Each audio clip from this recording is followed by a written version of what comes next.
Hello and welcome back, ladies and gentlemen, to another Historical Humans Reacts. And on today's episode, we have quite the interesting one coming to us from the Smithsonian Magazine, where over 1,000 perfect replicas of objects unearthed from King Tut's tomb has been recreated in almost their entirety to mimic how they were interred to give people a chance to view it for themselves. So, Yep, the replicas are part of a traveling exhibit, which at the time of this video is on display in Washington, D.C. So, yes. it is moving around the country, which is good. And like, it's a replica of effectively King Tut's tomb without the actual walls. There's this that's kind of one of the interesting things and why we wanted to talk about this is because it's multifaceted and it poses such a unique circumstance because the idea of doing an exhibition of King Tut's tomb is not a new one, actually, believe it or not, because in 1924, 2 years after the initial discovery of the tomb, they had recreated a ton of the artifacts and had done an exhibition, um, which ended up seeing about 25 million people going to. However, Howard Carter, the archaeologist who discovered King Tut's tomb, sued the exhibition over copyright infringement because apparently being the discoverer means you get ultimate copyright. But That thankfully, that is, yeah, he that is lost. unfortunately something with a lot of artifacts and things that are discovered. You or the institution you represent does have rights of research purposes. Uh, and in Carter's time, that would have been entirely by default. There would have been no exceptions for grave goods or looting. And you know, it's but interesting because these reproductions, both the historic one and even more so to the modern one, are super detailed. Beyond using the original picture of the throne room that was captured by Harry Burton, they also hired out Egyptian artisans to recreate the objects, which is incredible. yep, yep. Not to mention they even incorporated a number of 3D scans of the objects, which have been done, I believe, in Egypt by it's in Cairo. I can't find the name of the museum again. The Grand Egyptian Museum, Yeah, just there it is. Yep. Yeah, good work there.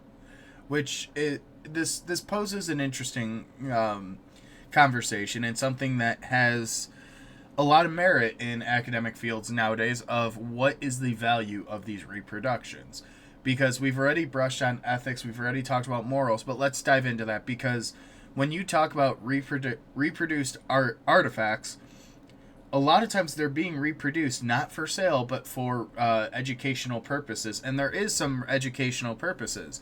This exhibition, this article specifically, allows you as the learner, as the student, to walk through the excavations, to look at how the field notes and how the photographs allowed the research institution to recreate that, how they use the 3D scans to make sure all of these artifacts are 100% true to nature, true to the original, while still maintaining the original artifacts in their proper home, which is the Grand Egypt Museum, which is located And, in Cairo.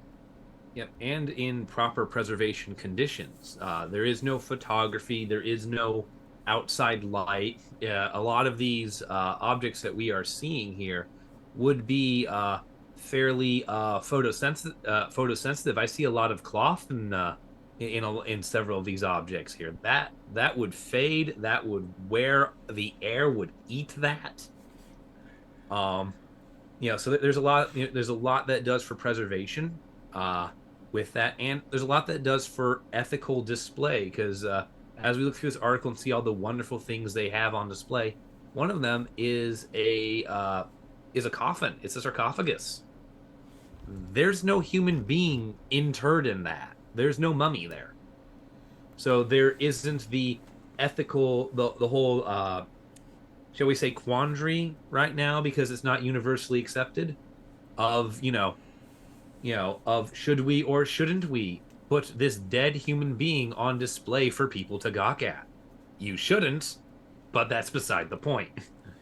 And it also kind of hammers on a point that a lot of other countries, peoples, and museums are really trying to grasp with. Of a lot of institutions are built on um, ethnocentrism, on colonialism, on a lot of times just as much as I hate to say it, and I feel like it's a catch-all, racism, because a lot of times these cultures were studied and the artifacts were lifted from them because, well, they're not going to be able to appreciate it like we will. They won't be able to preserve it like we will. Well, here in this case, you see that Egypt has a museum that's able to hold the artifacts. That's the proper location, and then this also gives a really cool perspective because museums and institutions will often and very much encourage traveling exhibitions, traveling exhibits.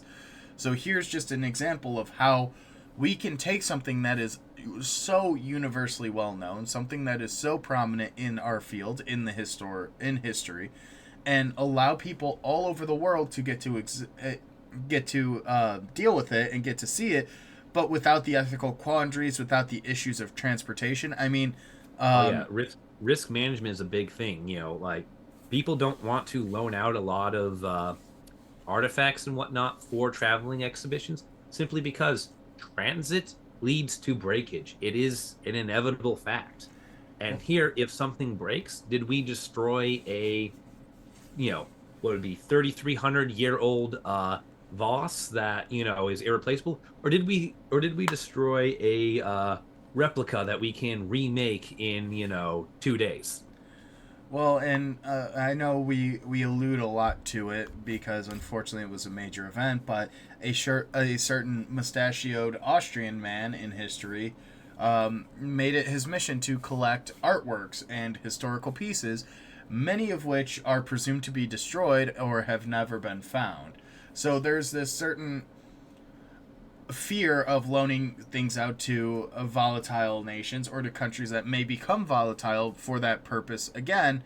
And we something that I think people don't understand or maybe don't realize is history very much is a finite resource. And I know that sounds kind of contradictory, but we have the physical matrix, the physical items that tell a story, that tell us the history, that tell us the past, or can answer questions about the past. And as soon as those things are gone, as soon as those items disappear from our history, we lose the story, we lose the context, and we lose the value. It's Yeah. why looting or like the antiquities trades, like it's so cool. You buy a Ming vase on, Sotheby's. You buy a Ming vase. You spend hundreds of thousands of dollars on it, but you don't know where it came from. You don't know the history. You don't know the context. You just know that you have this vase, and the only value you have is its association to this dynasty. That's the same Yeah. thing with Tut's grave goods. Like they have material values being made out of gold, but we're not going to understand that statues of Anubis are put into graves until we see a lot of examples of that. Yeah. Yeah. One of the key things to really kind of hammer home, or at least visualize the finite nature of historical resources is think of every year like a book. We have one copy of each book, and we are writing a new one every year, but we still only have one copy of each book. So when that book gets destroyed, that's it. We don't get to know that story anymore. It's gone forever. That's the way thing, because the argument I always hear about history not being finite is well, we're always making more of it. It's like, yeah, but it's not the same history. It's not the same story. History is continuously That's the key. evolving. But I That's thought I don't know. I think that's a good point for us to wrap up here. This is kind of an interesting topic to talk about and to learn about because what is the value of replicas? What is the value of these traveling exhibits? And should countries be able to mandate their own histories? yeah. I will say one thing though. Mm-hmm. This is going to be a real nightmare for the curation crisis if it catches on, because Oh, now we have two of everything.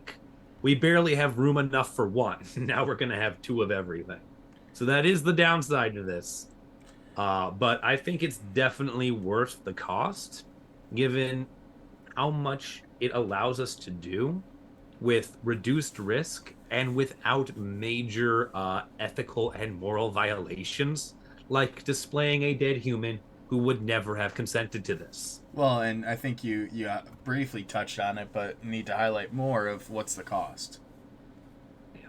What is the cost? But yep, we'll leave that on the cliffhanger. Thank you guys for watching. If you enjoyed, let us know down below, and be sure to check out some of our other videos. We'll see you in the next one.